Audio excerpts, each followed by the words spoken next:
नमस्कार, आप देख रहे हैं एनबी न्यूज और मैं हूं आपके साथ प्रियव्रत दीक्षित। स्वागत है आपका स्वर्णिम मध्य प्रदेश छत्तीसगढ़ के इस खास बुलेटिन। तो फिलहाल 15 सालों तक विपक्ष में रही कांग्रेस 17 दिसंबर तक साल 2018 को सत्ता में आई और शुक्रवार को सत्ता में आने के बाद कांग्रेस पार्टी सत्ता मिलने का जश्न मना रही है। 3 साल पूरे होते हुए सबसे पहले मुख्यमंत्री भूपेश बघेल मंदिर पहुंचे हैं। रायपुर में प्राचीन दूधाधारी मठ में उन्होंने भगवान राम के दर्शन किए और यहां मर्यादा पुरुषोत्तम के आगे हाथ जोड़कर प्रार्थना की है। मुख्यमंत्री भूपेश बघेल गौ पूजन में भी शामिल हुए। उन्होंने गौ माता को माला पहनाकर चारा खिलाया और इस अवसर पर छत्तीसगढ़ गौ सेवा आयोग के अध्यक्ष महंत डॉक्टर राम सुंदर दास, कोटमिनिसोर महामंडलेश्वर सर्वेश्वर धाम जी, रतनपुर महामंडलेश्वर दिव्यकांत दास जी और साथ में मठ के अन्य सदस्यगण उपस्थित रहे। महंत राम सुंदर दास जी ने मुख्यमंत्री भूपेश बघेल को शिवरी नारायण मंदिर के लाए गए कृष्ण वट भेंट किया और ऐसी मान्यता है कि भगवान श्री राम ने छत्तीसगढ़ प्रवास के दौरान इसी वट वृक्ष के पत्तों से बने दोने में माता शबरी द्वारा भेंट किए गए बेर खाए थे।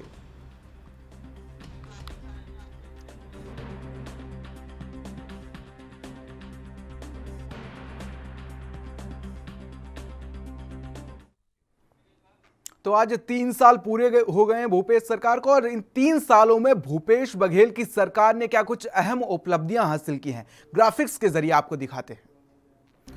तो ये कुछ उपलब्धियां हैं जिसमें आपको बता दें कि वनोपज संग्रहण में पिछले 3 सालों में लगातार देश में अव्वल छत्तीसगढ़ रहा है। और दूसरी उपलब्धि की बात की जाए तो वनोपज से आर्थिक सशक्तिकरण को बढ़ावा मिला है। साथ ही आदिवासियों को जनजीवन में बदलाव भी भूपेश बघेल की सरकार ने करके दिखाया है। तो वहीं राज्य को वनोपज संग्रहण और प्रसंस्करण में 11 राष्ट्रीय पुरस्कार भी मिले हैं भूपेश बघेल की सरकार में। साथ ही अगर छत्तीसगढ़ मॉडल की बात की जाए तो जन सशक्तिकरण से आर्थिक विकास की इबारत लिखी गई है भूपेश बघेल की सरकार में। तो कुछ बड़ी उपलब्धि है भूपेश बघेल की सरकार की, जिसमें ग्रामीण क्षेत्र में आर्थिक मजबूती के लिए नई दिशा में कामकाज किया गया है, जिससे लोगों को रोजगार में बढ़ावा भी मिला है। तो वहीं स्वरोजगार और आजीविका संबंधी गतिविधियों पर भी भूपेश बघेल की सरकार ने फोकस किया है, जिससे रोजगार तो बढ़ा ही है, साथ ही रोजगार देने वालों की संख्या भी बढ़ी है और 3 सालों में छत्तीसगढ़ी अस्मिता और स्वाभिमान लौटाने का कदम उठाया गया है छत्तीसगढ़ सरकार के द्वारा। तो वहीं हर वर्ग को अपने प्रदेश की भावना और विकास के मुख्य धारा से मुख्यमंत्री भूपेश बघेल ने जोड़ा है। सरकार ने Shri Dhanvantari generic medical store योजना की शुरुआत की, जिससे लोगों को दवाइयां उपलब्ध कराई जा रही हैं, वो आसानी से उन्हें मिल रही हैं। तो वहीं महंगाई के दौर में सस्ती दवाओं के जरिए राहत देने की ये धन्वंतरी योजना थी, जो छत्तीसगढ़ सरकार की एक बड़ी उपलब्धि है इन 3 सालों में। और अगर बात की जाए तो नगद हस्तांतरण वाली योजना के कारण अर्थव्यवस्था में प्रगति भी हुई है। तो ये भी एक बड़ी उपलब्धि है भूपेश बघेल सरकार की। तो वहीं राजीव गांधी किसान न्याय योजना और गोधन न्याय योजना से आर्थिक मजबूती मिली है।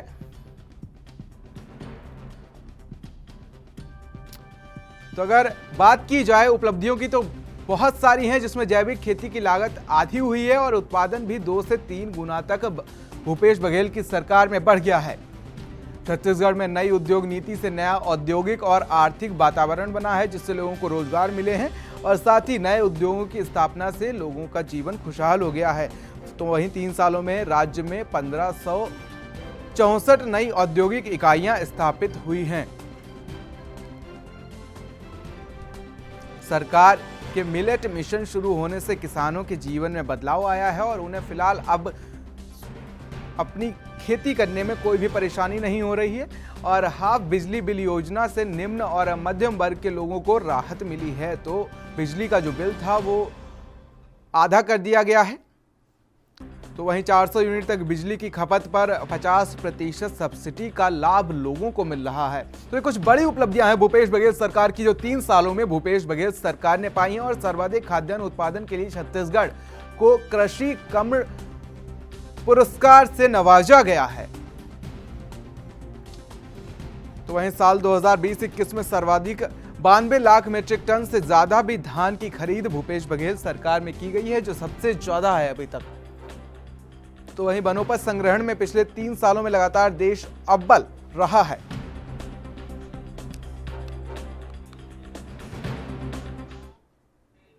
तो छत्तीसगढ़ को भारत सरकार की ओर से पुरस्कार मिला है और CCTNS और ICJS में गुड प्रैक्टिस के लिए देश भर में छत्तीसगढ़ को दूसरा स्थान मिला है।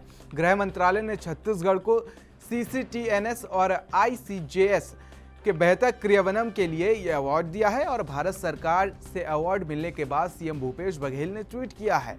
सीएम भूपेश बघेल ने लिखा कि एक और उपलब्धि आज जब हम नवा छत्तीसगढ़ के 3 वर्ष की यात्रा पूर्ण कर रहे हैं, इसी समय एक और सुखद सूचना मिली है। भारत सरकार की ओर से गृह मंत्रालय ने छत्तीसगढ़ को CCTNS और ICJS को बेहतर क्रियान्वयन के लिए राष्ट्रीय पुरस्कार की घोषणा की है।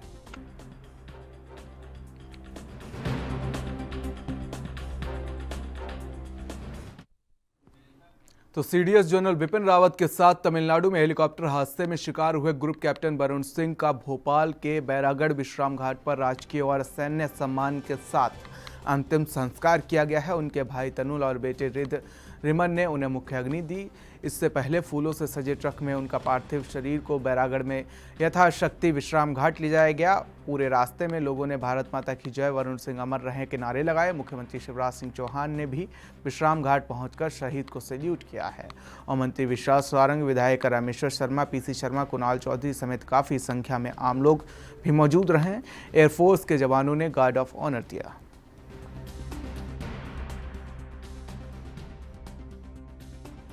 सपूत कैप्टन वरुण सिंह जी, जिन पर भोपाल को गर्व है, मध्य प्रदेश को गर्व है, पूरे देश को गर्व है।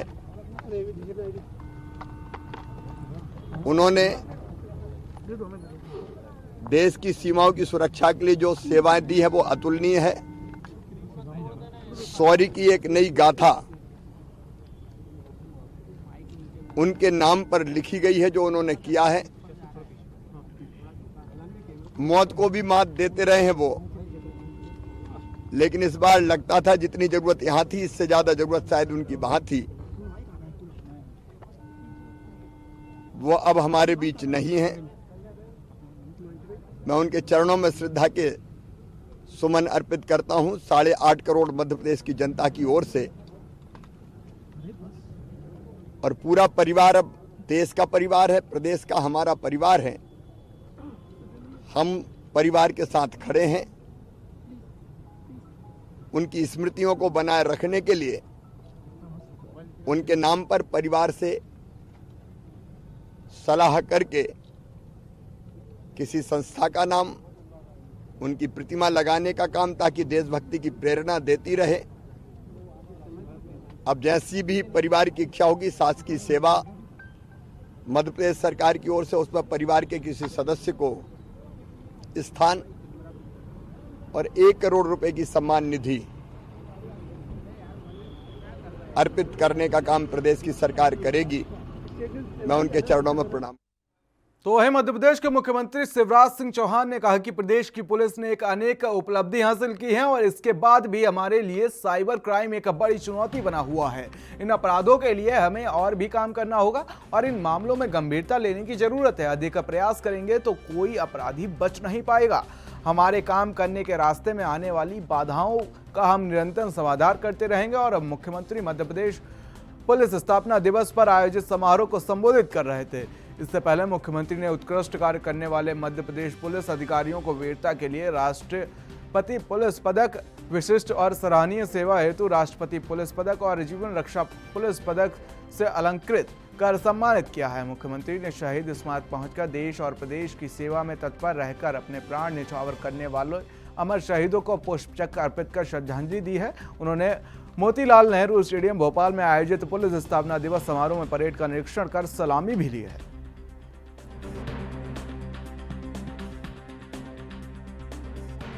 आज मध्य प्रदेश पुलिस के स्थापना दिवस पर मैं आप सबको बधाइयां देता हूं और बधाइयां भी गर्व के साथ दे रहा हूं। अभी गृह मंत्री जी ने विस्तार से बताया, मध्य प्रदेश पुलिस के खाते में एक नहीं अनेकों उपलब्धियां हैं जिन पर मुझे मुख्यमंत्री के नाते गर्व है और प्रदेश की जनता को गर्व है।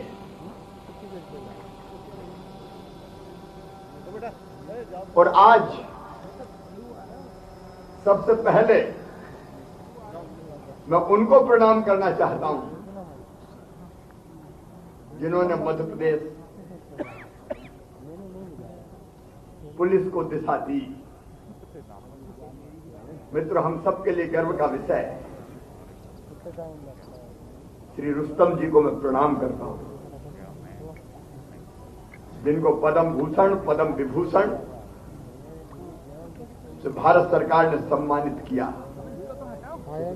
हमारे अन्य अधिकारी RN Nagu, Shri Chamanlal ji, Shri Ashok Patel, Shri Jayant Saxena, Shri ON Srivastava, वो भी पद्मश्री से सम्मानित हुए हैं। लेकिन आज मध्य प्रदेश की स्थापना से लेकर 1956 से 2020 तक हमारे 877 पुलिस कर्मियों ने शहादत दी है। मैं उनको शीश झुका के प्रणाम करता हूं।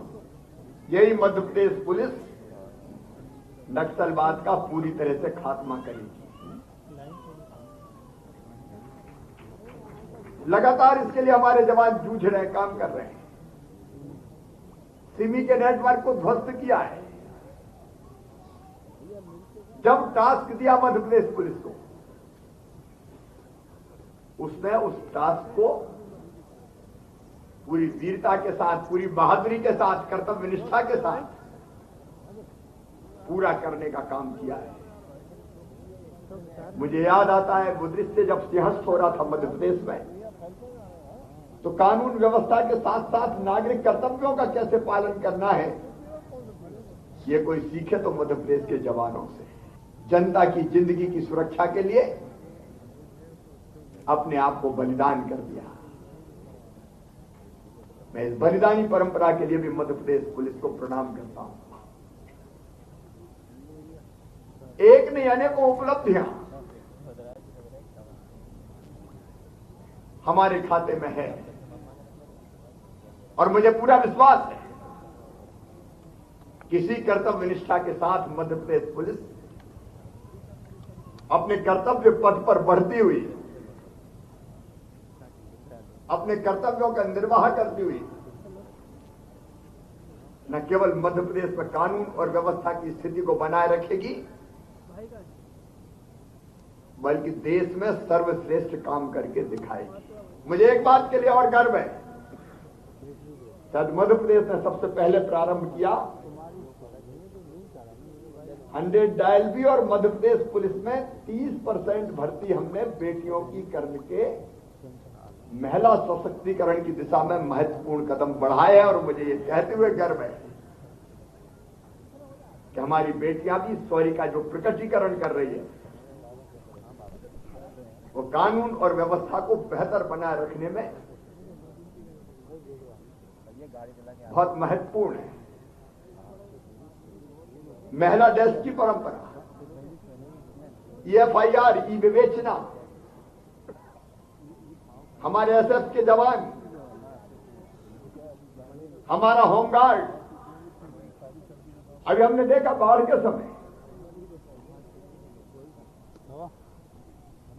विनाशकारी बाढ़ थी इसी साल चंबल में, ग्वालियर में,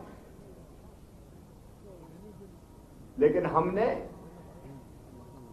हमारे जवानों ने, हमारी पुलिस ने, हमारे प्रशासन ने जान जोखिम में डाल के भी लोगों को सुरक्षित निकालने में सफलता पाई है। संकट का समय हो, कानून व्यवस्था की स्थिति हो, त्योहारों में व्यवस्था को बनाए रखना हो। अब ये बात गृह मंत्री और फिलहाल यहाँ वक्त एक छोटे से ब्रेक का। ब्रेक के बाद भी खबरों का सिलसिला लगातार जारी है, बने रहिए आप एएनबी न्यूज़ के साथ।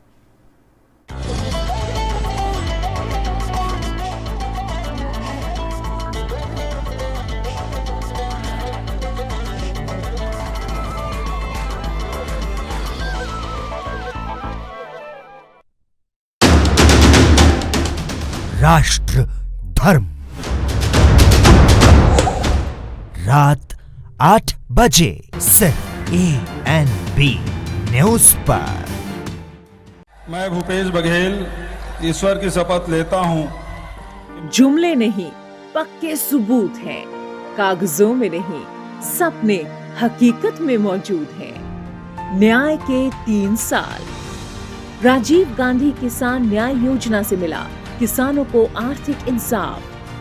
खेती में हरियाली और जेब में खुशहाली से बदल रही किसानों की तस्वीर। राजीव गांधी किसान न्याय योजना ने बदली छत्तीसगढ़ की तस्वीर। न्याय के 3 साल। गोधन न्याय योजना के तहत गोबर से आई गांव में खुशहाली। न्याय के 3 साल। स्वामी आत्मानंद शासकीय अंग्रेजी माध्यमिक स्कूल योजना से हुआ आधुनिक शिक्षा हर बच्चे का अधिकार। आसमान छू रहे गरीब परिवारों के नौनिहाल। न्याय के 3 साल। आदिवासी परिवारों की खुशहाली को संकल्पबद्ध छत्तीसगढ़ सरकार। न्याय के 3 साल। Shri Dhanvantari general medical store योजना से आधी कीमत में दवाएं पाकर जनता को मिली राहत। न्याय के 3 साल। इन 3 सालों में छत्तीसगढ़ ने उत्तरोत्तर प्रगति की है और देश भर में एक नई पहचान स्थापित की है, जिसके कारण छत्तीसगढ़ मॉडल की चर्चा पूरे देश में हो रही है। युवाओं के सपने हैं सच हो रहे। खेल से लेकर उच्च शिक्षा तक में आगे बढ़ रहे। घटी बेरोजगारी, बढ़े समृद्धि के रास्ते। छत्तीसगढ़ में विश्वास और न्याय की नई बयार। खेती से तकनीक तक हर हाथ दमदार। सेवा जतन सरोकार। छत्तीसगढ़ सरकार। न्याय के 3 साल।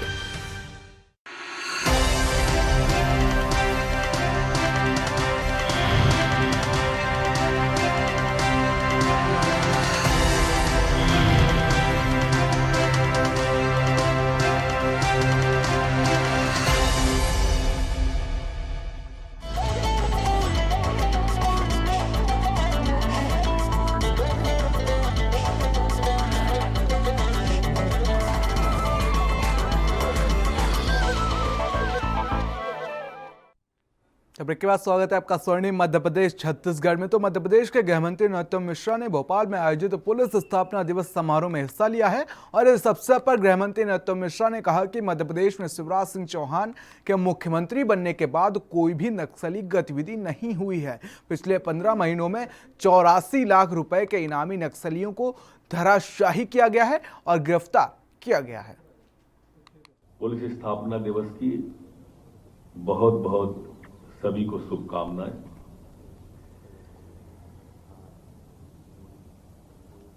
यहां पर माननीय मुख्यमंत्री जी की गरिमामयी उपस्थिति है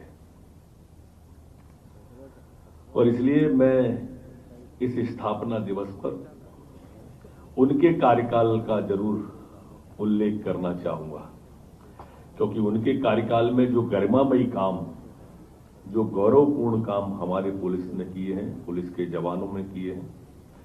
क्योंकि जब वो मुख्यमंत्री बने थे तब पूर्व, पश्चिम, उत्तर, दक्षिण चारों दिशाओं में लगभग अशांति का वातावरण था। मैं प्रारंभ बालाघाट से इसलिए करना चाहता हूं कि कल नेता प्रतिपक्ष बालाघाट में थे और वो हमारी पुलिस की आलोचना कर रहे थे पुलिस स्थापना दिवस के 1 दिवस पूर्व संध्या पर, और खासकर नक्सलाइट की जिक्र कर रहे थे। नक्सलाइट में भी वो लिखीराम जी कांवरे, उस समय के तत्कालीन परिवहन मंत्री जो थे, उनकी स्मृति में जो कार्यक्रम था उसमें गए। मैं समझ नहीं पाया कि आलोचना किस बात की थी। और वो भी उस कार्यक्रम में जो उनकी सरकार कांग्रेस की थी, उस समय उनके परिवहन मंत्री को घर में घुस के नक्सलाइटों ने मारा। मुख्यमंत्री जी, आपके आने के बाद मध्य प्रदेश में कोई नक्सली गतिविधि हमने उस इलाके में नहीं होने दी। और अभी जैसा हमारे डीजीपी महोदय कह रहे थे, पिछले 15 महीने में हमने 84 लाख रुपए के नक्सली इनामी धराशायी किए अथवा गिरफ्तार किए, और जो पुलिस के जवान थे उनको भी आउट ऑफ टर्न प्रमोशन देकर हमने उन सबको भी सम्मानित किया है। कि कोरोना के काल के अंदर माननीय मुख्यमंत्री जी, हमारी पुलिस ने भी अपनी छवि को जनता के सामने बदली हुई रूप में प्रस्तुत किया। जब सारा का सारा प्रदेश की 7.5 करोड़ आबादी, 7 करोड़ आबादी टीवी पर कोरोना के भय से ग्रसित थी, अज्ञात आशंकाओं के अंदर जब पहली कोरोना की लहर थी और लॉकडाउन प्रधानमंत्री जी ने लगा दिया था, और आपने उस समय चौथी बार मध्य प्रदेश के मुख्यमंत्री की शपथ लेके इतिहास बनाया था। उस समय न कोई ट्रक चलता था, न बस चलती थी, न ट्रेन चलता था, न प्लेन चलता था। लोग घरों के अंदर थे, लेकिन हमारे पुलिस का जवान चौराहे पर खड़ा था। लोग उसके बारे में कहते थे कि ये चौराहे पे खड़ा है तो पता नहीं बलूसुली को तो नहीं खड़ा। मैं यहां दोहराना चाहता हूं कि उस समय कोई चक्का नहीं घूम रहा था, वो जवान हमारी जान के लिए खड़ा था। तो मध्य प्रदेश में गुरुवार को 10वें वैक्सीनेशन महाअभियान में 55,778 डोज लगाए गए हैं, जिसके बाद से मध्य प्रदेश वैक्सीन की दूसरी डोज लगाने में देश में अव्वल है। और ये जानकारी देते हुए मध्य प्रदेश के स्वास्थ्य मंत्री विश्वास सारंग ने प्रधानमंत्री नरेंद्र मोदी और सीएम शिवराज सिंह चौहान का आभार जताया है।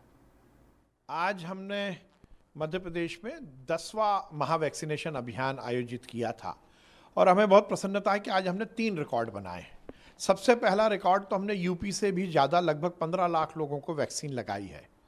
दूसरा रिकॉर्ड जो बहुत ही महत्वपूर्ण है कि सेकेंड डोज में अब मध्य प्रदेश देश में अव्वल है, लगभग 82.3% लोगों को हमने सेकेंड डोज भी लगाया है, जो अब हम गुजरात से भी ऊपर हो गए। ये बहुत बड़ी बात है।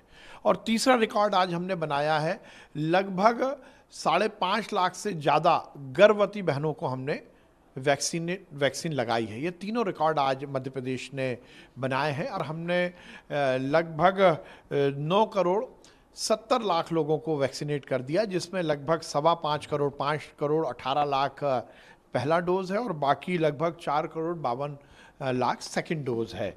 अभी तक मध्य प्रदेश में हम पहला डोज लगभग 95% लोगों को लगा चुके हैं, और सेकेंड डोज लगभग हम 82.3% लोगों को लगा चुके हैं।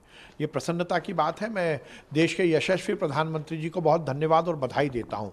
उन्होंने मध्य प्रदेश को हर समय जितनी हमें संख्या में वैक्सीन की ज़रूरत थी, जो हमारी मांग थी, उसको पूरा किया, मुफ्त में वैक्सीन उपलब्ध कराई। प्रधानमंत्री जी का बहुत धन्यवाद, और शिवराज सिंह चौहान जी को मैं, मुख्यमंत्री जी को बहुत बधाई दूंगा। ये उनकी ही रणनीति का परिणाम है कि आज हम वैक्सीन को लेकर इस स्थान।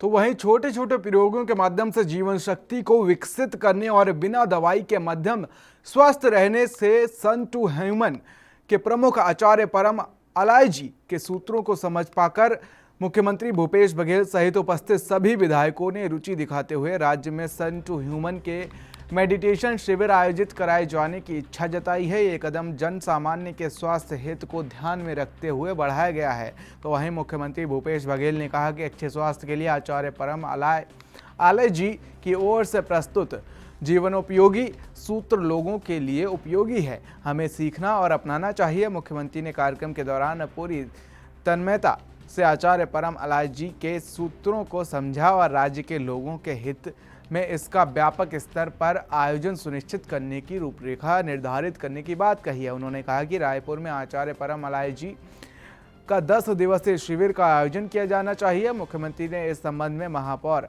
रायपुर को आवश्यक व्यवस्था के संबंध में विस्तृत दिशा निर्देश जारी करने की बात कही है।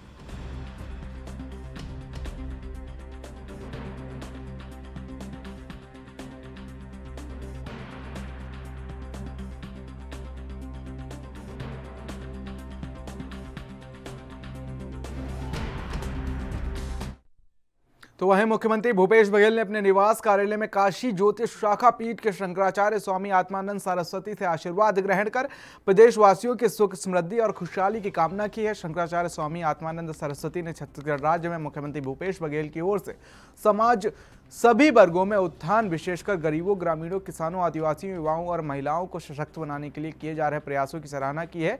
शंकराचार्य स्वामी आत्मानंद सरस्वती ने छत्तीसगढ़ राज्य में गौमाता की सेवा और संरक्षण के लिए मुख्यमंत्री द्वारा शुरू की गई गोधन न्याय योजना और गांव में गौठान के निर्माण की प्रशंसा की है। उन्होंने कहा कि गौमाता लक्ष्मी स्वरूप है। अपने राज्य में इनकी देखभाल और निःशुल्क चारे पानी का प्रबंध गौठानों में करके सनातन परंपरा को समृद्ध किया है।